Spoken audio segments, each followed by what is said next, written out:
Welcome to Private Fame. Tonight's story is about Elvis Presley, not just the king of rock and roll, but the man behind the stage lights, the jumpsuits, and the legend. From Mississippi boy to global icon, his voice changed music forever. But behind the fame was a life of isolation, exhaustion, and a growing pressure to keep performing even as his body gave up. He had it all, until it became too much. If you're staying with me tonight, like the video, subscribe, and tell me where you're watching from, and what time your night begins. Elvis Presley wasn't born to be a god. He was born to working class parents in a 2-room house in Tupelo, Mississippi. A boy with big ears, a shy smile, and a voice no one could quite place. He didn't grow up thinking he'd change the world. He grew up on gospel and dirt roads in the heat of the South, where dreams felt heavy and hunger was a quiet, constant ghost.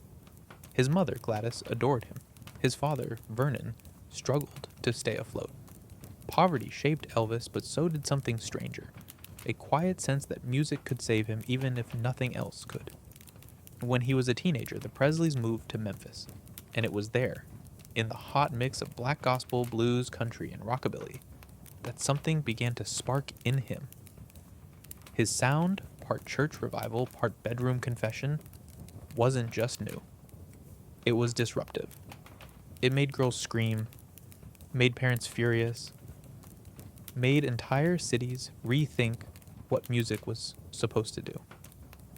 It was 1954 when he first stepped into Sun's studio, nervous and skinny, just looking to be heard. He left the booth that day not as a boy with a guitar, but as a phenomenon. The rise of Elvis was unlike anything the American entertainment machine had seen. His hips were political. His voice was spiritual.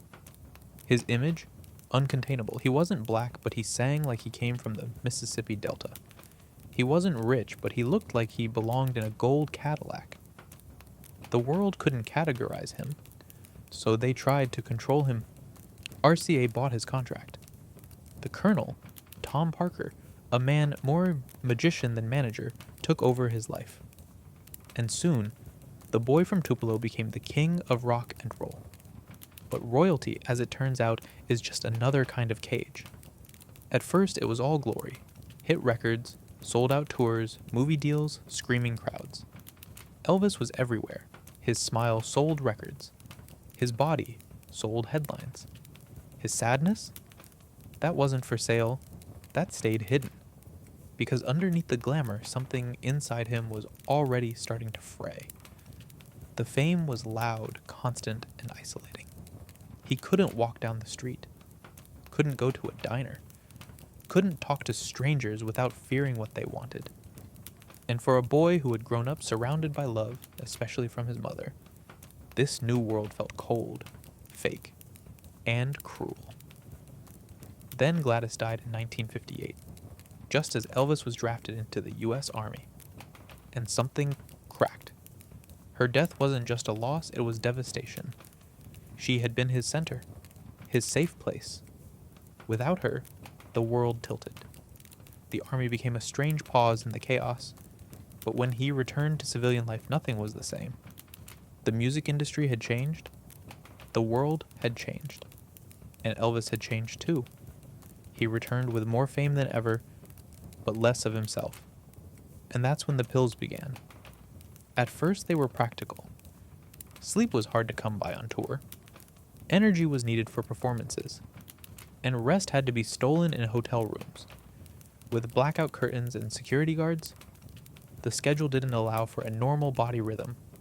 Amphetamines in the morning, barbiturates at night, uppers and downers, tools of the trade.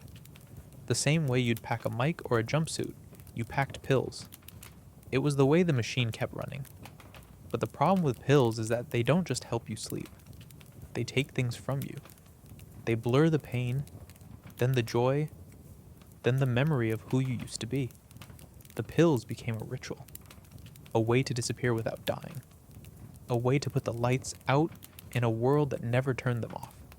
He tried to find peace in Graceland, built it to be a haven, a fortress, but even there, he couldn't fully relax. His fame followed him into every room, into every relationship, into his own reflection. By the 1970s, Elvis was no longer the sleek rebel of the 1950s.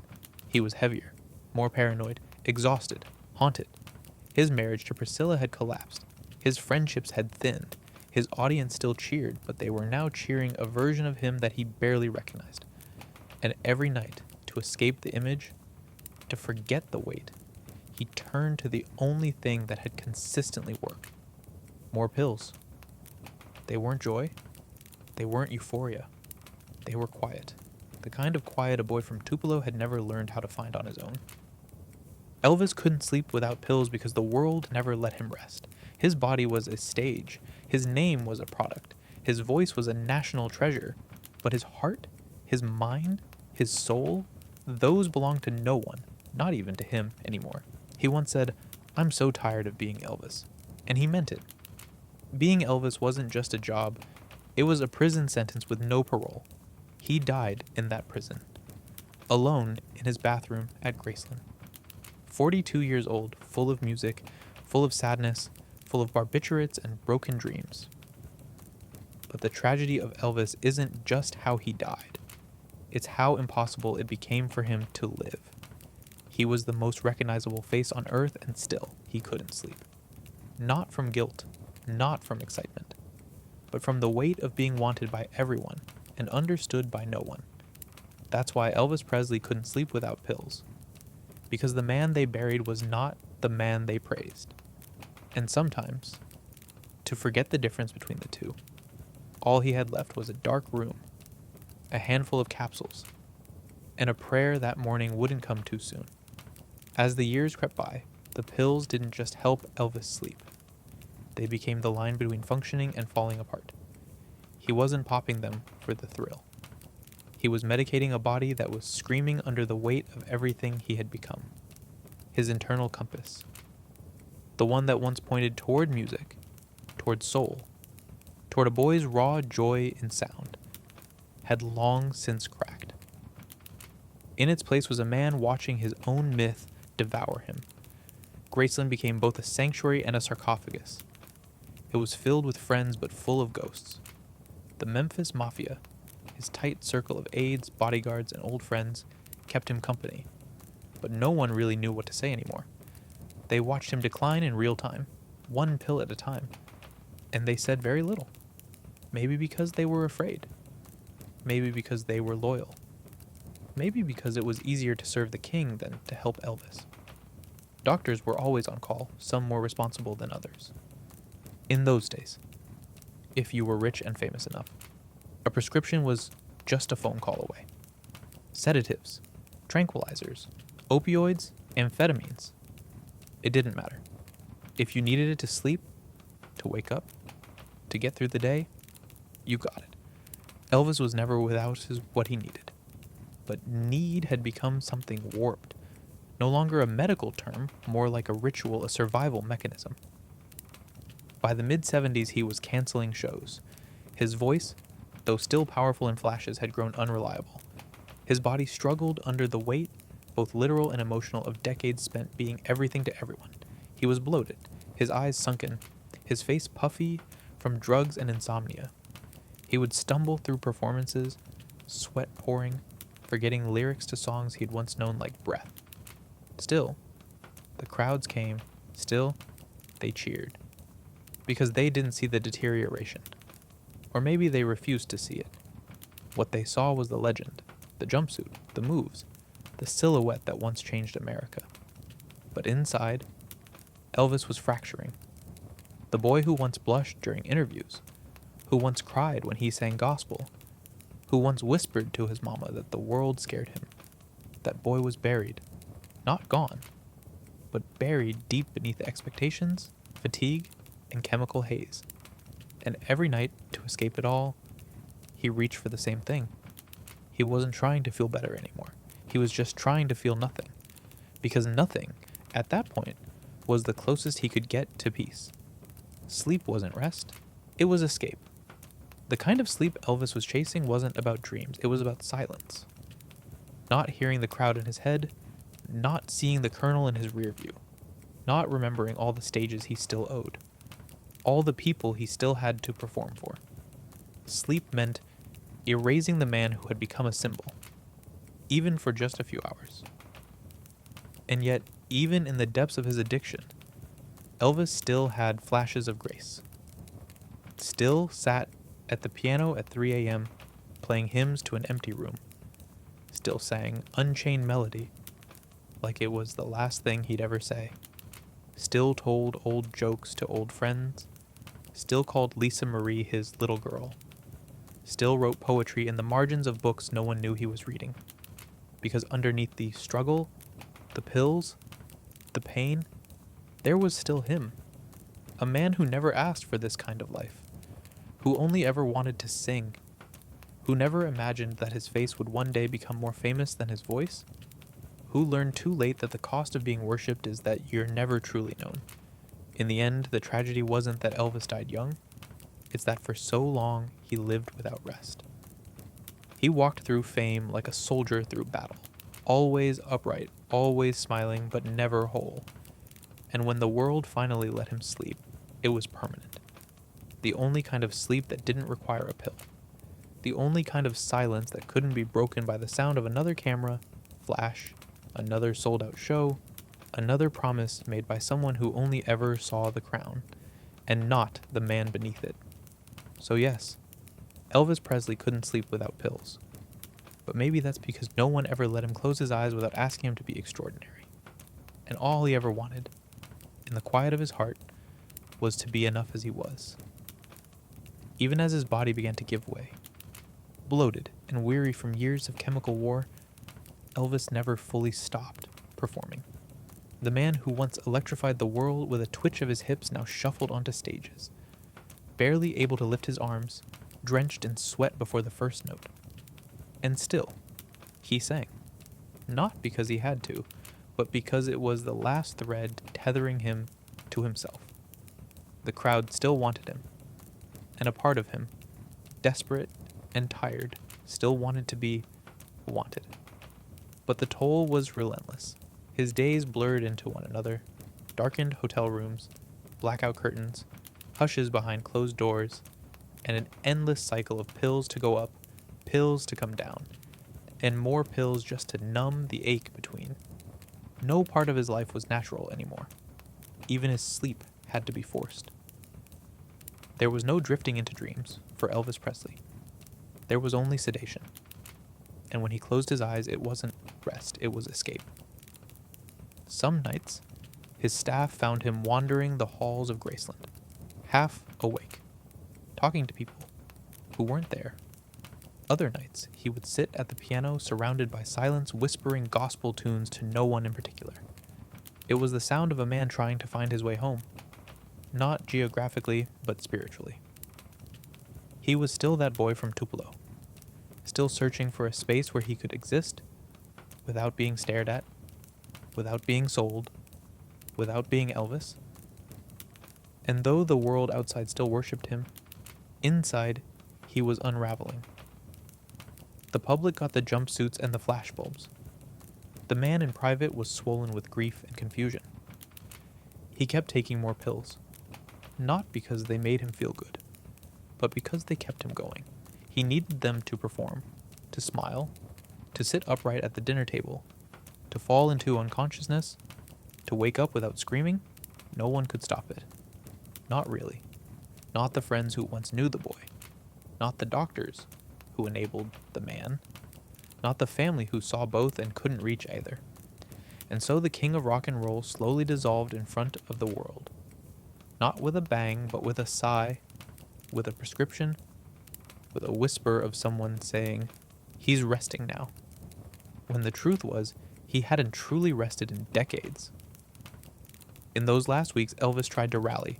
He was rehearsing, preparing for another tour. Maybe he thought he still had time. Maybe he believed even then that he could still turn the story around. That he could still be the boy who sang his heart out for no one but his mama. But time had other plans. August 16th, 1977. The pills finally took more than the pain. And Elvis Presley was gone, but what remains is more than the music. More than the suits.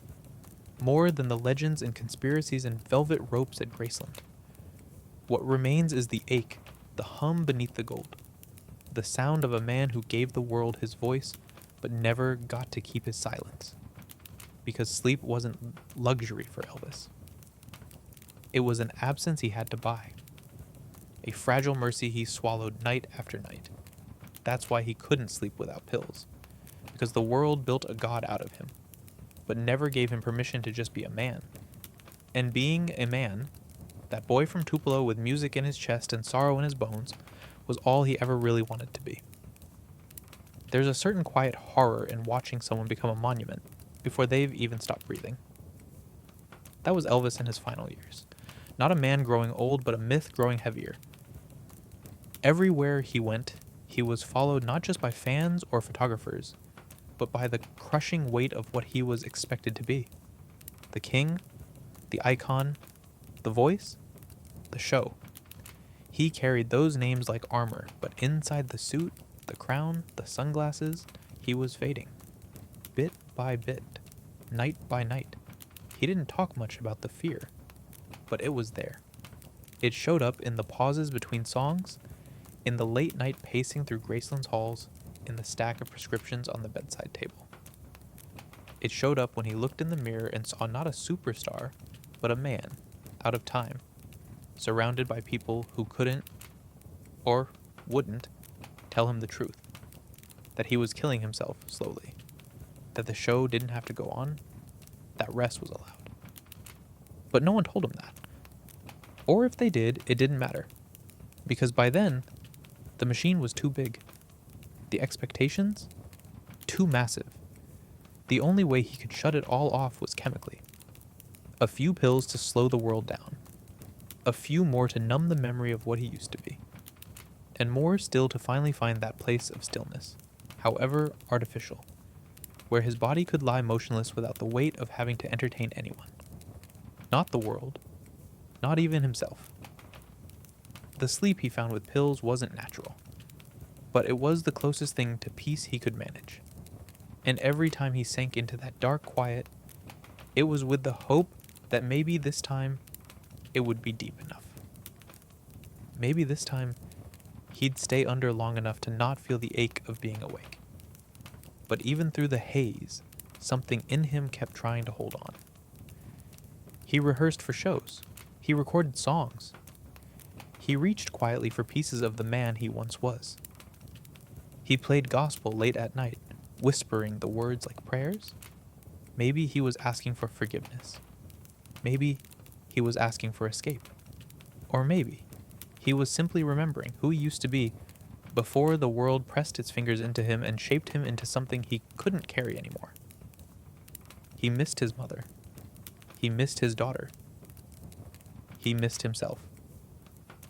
And every time he closed his eyes with the help of whatever cocktail the doctors had prescribed that week, he wasn't just trying to sleep. He was trying to return. Not to fame, not to stages, but to something softer, something simpler, to a version of life that didn't come with crowds and pressure and scripts and lights. The tragedy isn't just that Elvis died from the pills, it's that they were the only thing that gave him relief.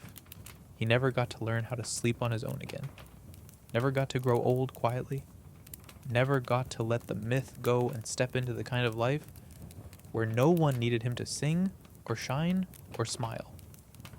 He was denied that ordinary grace, and so he kept chasing silence down a chemical tunnel, hoping it would hold him gently.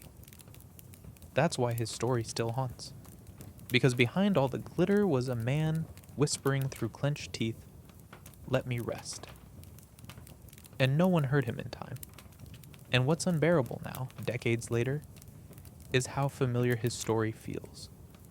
How many artists since Elvis have followed the same descent, the same rise into the stratosphere, the same pressure to maintain perfection, the same crushing loneliness wrapped in applause.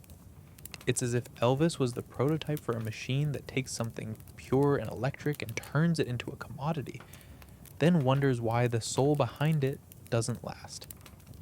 The industry didn't fail Elvis. It used him exactly as it was designed to. And when he cracked under the weight, they called it tragedy, not inevitability. But Elvis wasn't blind to it. He might have been trapped, but he wasn't naive. He knew what people saw when they looked at him: the legend, the glitter, the spectacle. But he also knew what he saw in the mirror, what he felt in those moments between the stage and the silence. There are stories of him sitting alone at night, looking at his reflection for long stretches of time, not with vanity, but with confusion, as if he couldn't quite believe what had happened to the boy he used to be. He was, in many ways, split in two: Elvis the icon and Elvis the man. One could command arenas, shake hips, and set generations on fire. The other could barely sleep, barely eat, barely breathe without assistance. The pills became the bridge between those versions. They let the man disappear so the icon could function. But the more the man disappeared, the less there was left of him to protect. Graceland became a museum before he even died. Rooms frozen in time. Rituals performed daily not for comfort, but for control. The staff, the friends, the nurses, they all played their roles. The house was full, but he was alone. No one could reach him anymore. Not really, not fully. The deeper he drifted into sedation, the more the world celebrated the shell. And he let them. What else could he do? He was too deep in it, too far gone, too tired to fight for anything but a few hours of dreamless dark. And yet, there was still music. That's the thing. That's the unbreakable part. Even in those final years, when his health was failing and his body was bloated and his spirit looked bruised, Elvis could still sing. Maybe not every night, maybe not like he used to. But there were moments, quiet, aching, real, when the voice cut through all of it. When he sat at the piano and played "You'll Never Walk Alone" or "Unchained Melody," and something flickered behind his eyes. A memory, a truth, a piece of him that the world hadn't been able to take. It wasn't enough to save him, but it was enough to remind us he wasn't gone yet. Not entirely, not yet. And now we tell his story with reverence, with sadness, with awe. We replay the hits. We visit Graceland. We quote the lines. We buy the vinyl. But what we should remember most is not how he performed, but how he carried the unbearable. What it cost him to keep showing up. What it meant for him to keep trying. To keep swallowing the pills, not to numb, but to survive one more day of being someone no one truly understood. That day is why Elvis Presley couldn't sleep without pills, because peace was never offered freely, because the crown he wore was lined with thorns, because the world wanted the shine, but never the shadow. And all he ever wanted, in the end, was one night of quiet where he didn't have to earn his rest. And that rest, the kind that isn't drug-induced, isn't conditional, isn't earned by performance or applause, remained the one thing forever out of reach. The bitter truth of Elvis Presley's life is that the higher he climbed, the further he drifted from the one thing that might have saved him. Ordinary, undemanding stillness. He was never granted the grace to be just a man in a quiet room, with no one watching, no one needing, no one remembering. By the end, even his own body was betraying him. His digestive system was failing. His eyesight was deteriorating. His immune system battered by years of prescriptions layered over prescriptions. He wasn't dying quickly.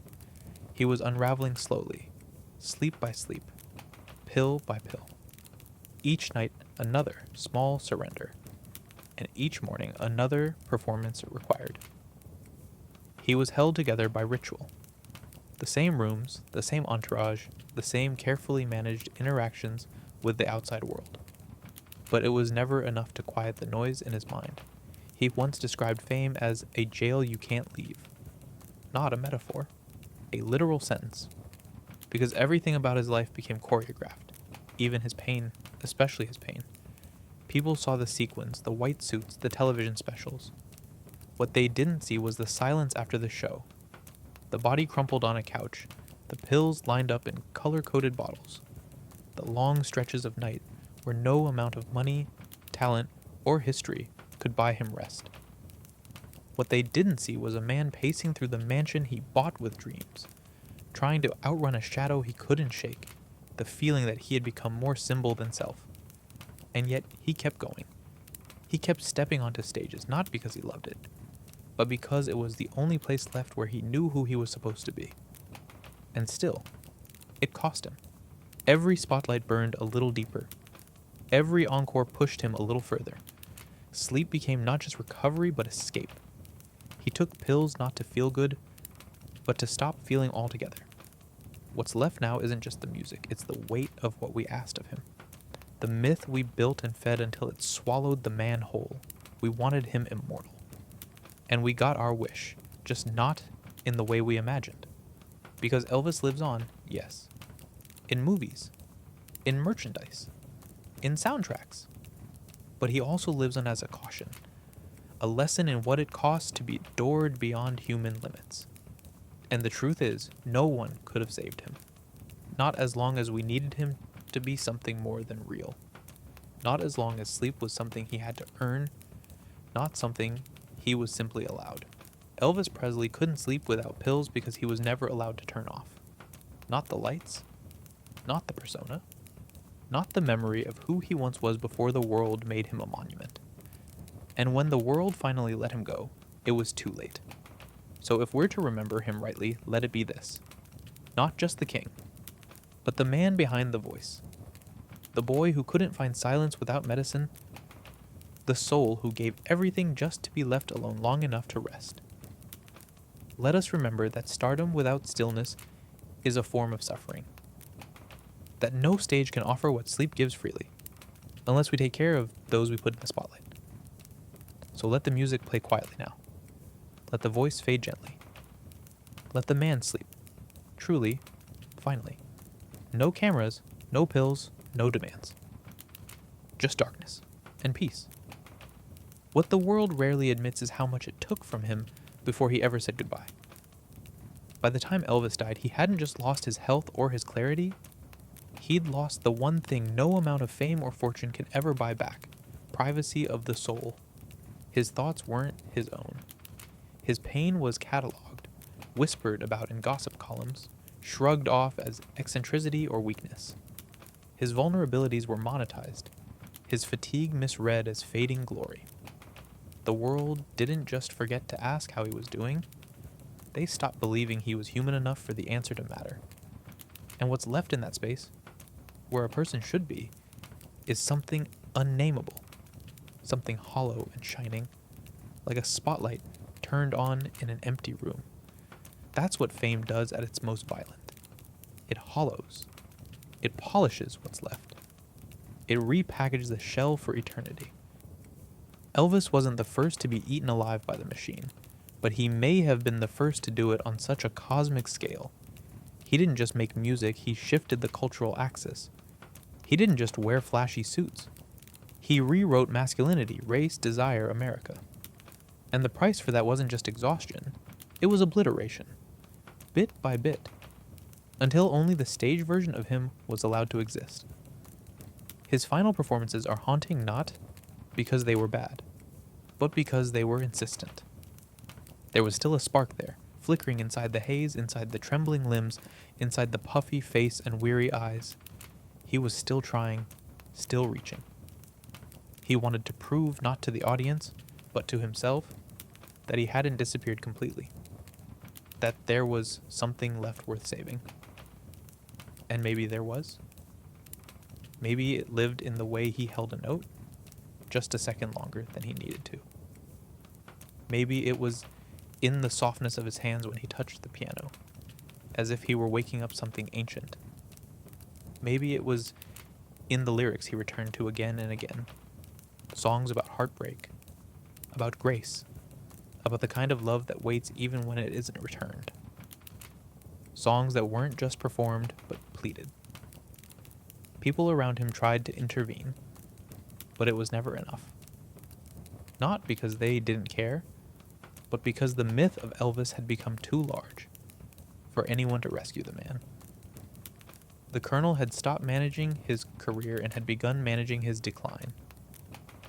The doctors wrote scripts like candy. The staff didn't push back because to challenge Elvis was to risk exile. And maybe, in some deep way, they believed, as Elvis might have, that it was already too late. What no one talks about is how much of his final days were spent not in celebration, but in delay. Delay of pain. Delay of feeling. Delay of collapse.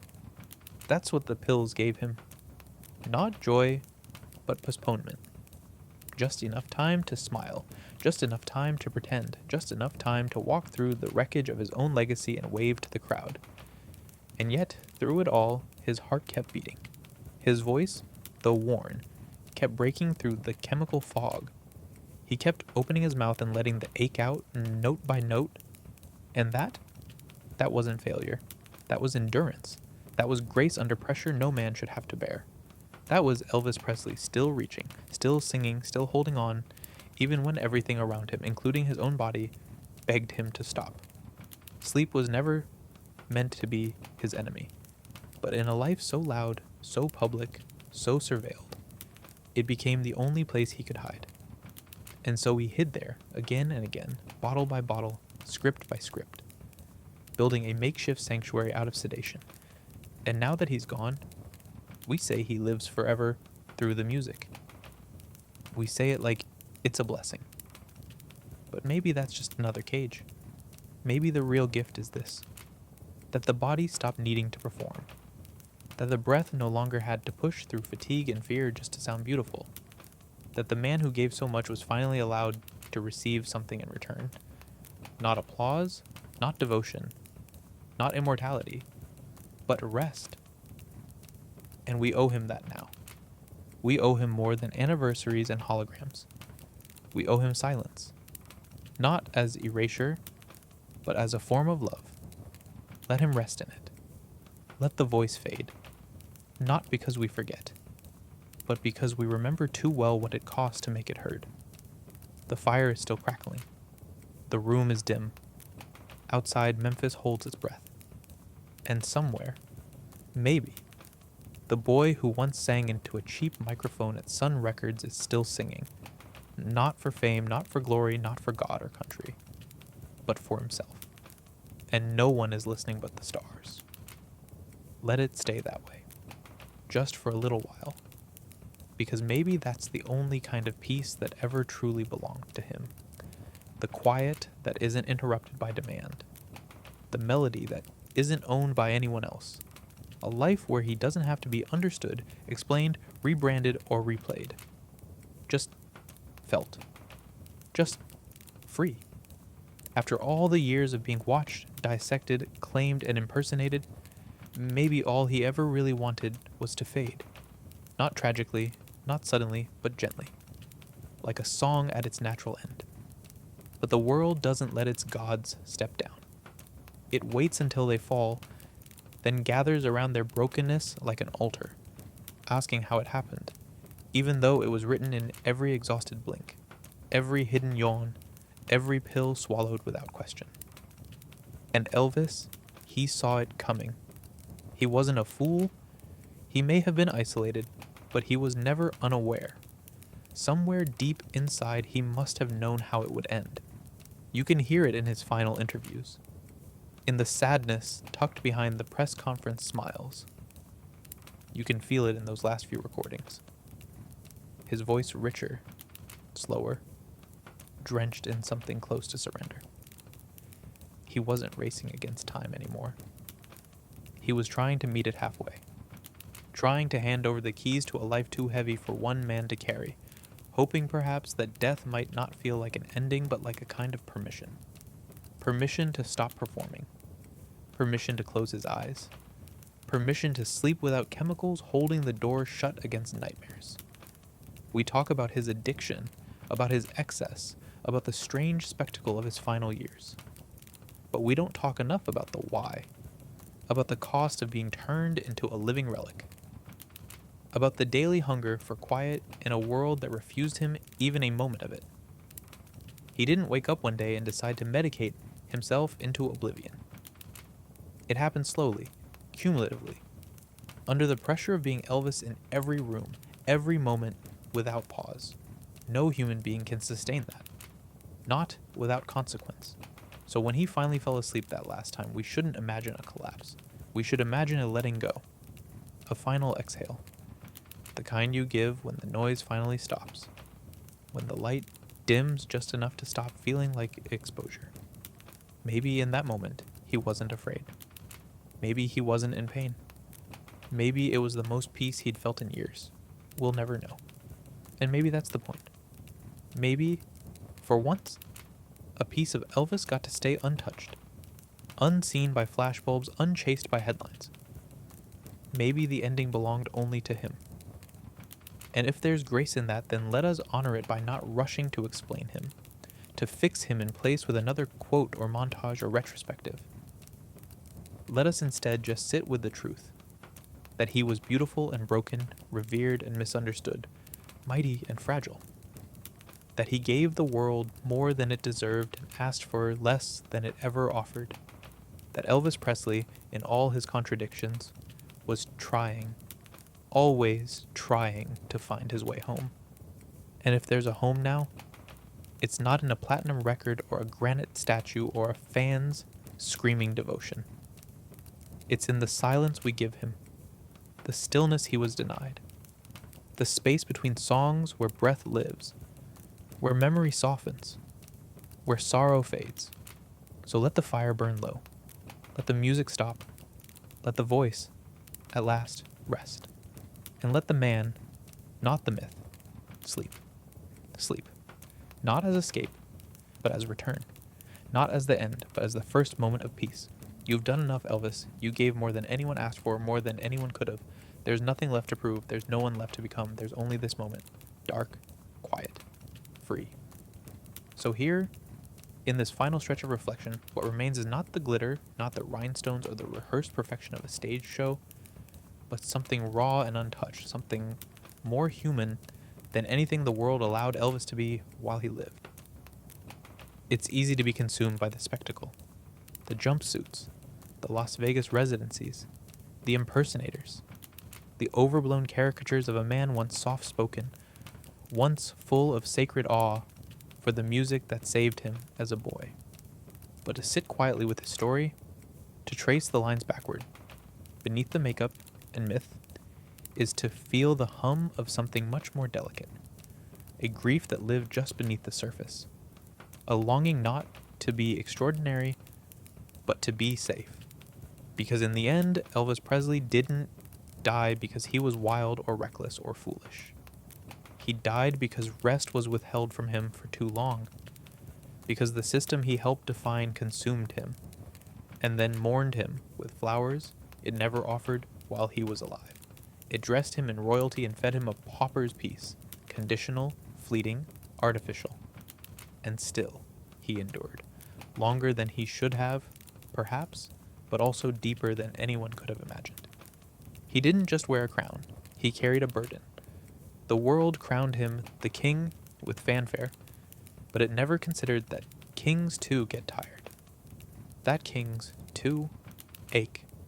That kings too lie awake in the early hours, begging their minds to shut down, their memories to go dim, their pulse to slow enough to slip beneath the surface of consciousness without fear. Sleep should never have been something to earn. It should never have had to be purchased in pills and swallowed in doses. And yet for Elvis, it was the only path to stillness that remained. So now, years removed from the shock of his passing, years after the tabloids stopped feasting on the mess they helped create, it's worth asking what we really owe him. Maybe it's not another biopic. Maybe it's not another boxed set or tribute album. Maybe it's silence. Maybe it's the gift of no longer demanding anything from him. Not even understanding, just peace. He sang about heartbreak because he understood it. He sang about faith because he was looking for it. He sang about love because, like everyone else, he needed it. But above all, he sang to survive, to stay tethered to something true when everything around him felt engineered. And though his voice could command arenas, its most honest moments came when no one else was around. When he was alone, vulnerable, weary, playing to no one but the shadows of himself. Those were his real performances. Not the ones under lights, but the ones at 3 a.m. when his heart was louder than the pills. You can still hear it even now, in the fragile waver at the end of a gospel phrase, in the breath he took before a line, like he was steadying himself against the weight of what he was about to admit, in the way he lingered on notes, like he wanted them to wrap around him and hold him up when everything else was falling down. That's where the real Elvis lived, not in the legend, but in the longing. And it's in that longing that he remains most alive. Because the truth is, we don't carry him in our playlists, or our t-shirts, or our trivia games. We carry him in our own sleepless nights, in our own attempts to be enough for a world that asks too much. We carry him when we're tired and afraid to stop, when we're seen but not known, when we shine for others while feeling empty ourselves. That's the part of him that stays with us. That's the echo. So let the record play out. Let the tape reel click to silence. Let the final song fade, not with applause, but with stillness. He gave enough. He was enough. And now he is gone in the way only someone beloved ever really leaves.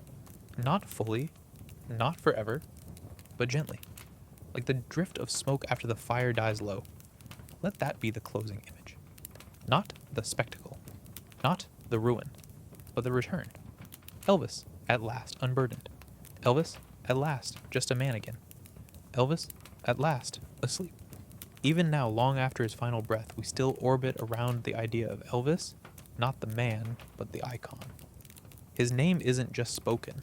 It's evoked, conjured, plastered on neon signs, etched into stone, whispered in diner jukeboxes and Vegas wedding chapels.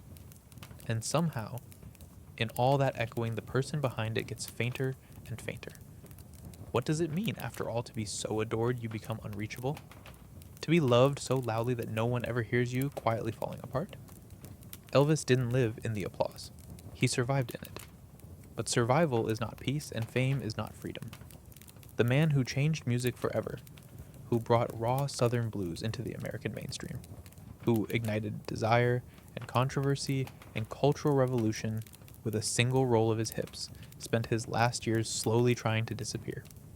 Behind tinted windows, behind closed bedroom doors, behind increasing dosages that dulled his pain just enough to let him pretend for a few more hours. Because by the end, the greatest illusion wasn't his stage persona. It was the illusion that he could keep going. That the fire in his body would somehow last as long as the fire in his legend.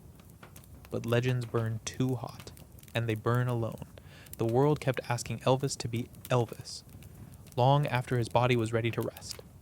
The costumes got heavier, the routines more exhausting, the tours more punishing. What had once been joy had turned into obligation. What had once been art had become machinery. But he couldn't say no. He never learned how. Or maybe he tried, and no one listened. Because who listens to a king when he's begging to abdicate? There are recordings from those final months that almost ache to be heard. Not the ones pressed to vinyl and sold. The bootlegs. The moments caught between sessions. When his voice slips into something broken and breathtaking, there's a hush to them, as if the man, and not the icon, is the one singing. Not to perform, but to stay alive. Those are the sacred pieces, the ones that weren't made for us but feel truer than all the hits combined. We play Elvis to remember a time, a feeling, a version of America that may or may not have ever existed. But if you listen closely, you hear something else beneath the surface. You hear a man who was trying, against all odds, to stay visible to himself. That's why it matters to tell his story not as a cautionary tale, but as a human one. One of brilliance and burden, of devotion and disappearance, of someone who sang like he was trying to outrun the silence waiting just off stage. And now the silence has him. But maybe, just maybe, it finally holds him gently. So let the curtains close softly. Let the stage lights dim for good. Let the recordings rest in their sleeves and the microphones sleep on their stands. He is not a product anymore, not a prophet, not a program or playlist. He is the sound of a voice trying to find its way home. And now, he's there, No longer needing the pills, no longer needing permission, no longer needing to be more than human. Elvis Aaron Presley, son of Tupelo, child of gospel, student of rhythm and blues, breaker of barriers, bearer of impossible expectations, has finally laid down his crown. Not in defeat, but in peace. And as the final embers glow and the fire crackles low, let us give him what we never did while he lived. Silence without loneliness. Stillness without sedation. Sleep without escape. Let the music stop. Let the legend be still. Let the man at last rest. Good night, Elvis. Truly, sleep deep. And to you reading, may you find the rest he never could. May your night be soft, your thoughts kind, and the fire beside you warm.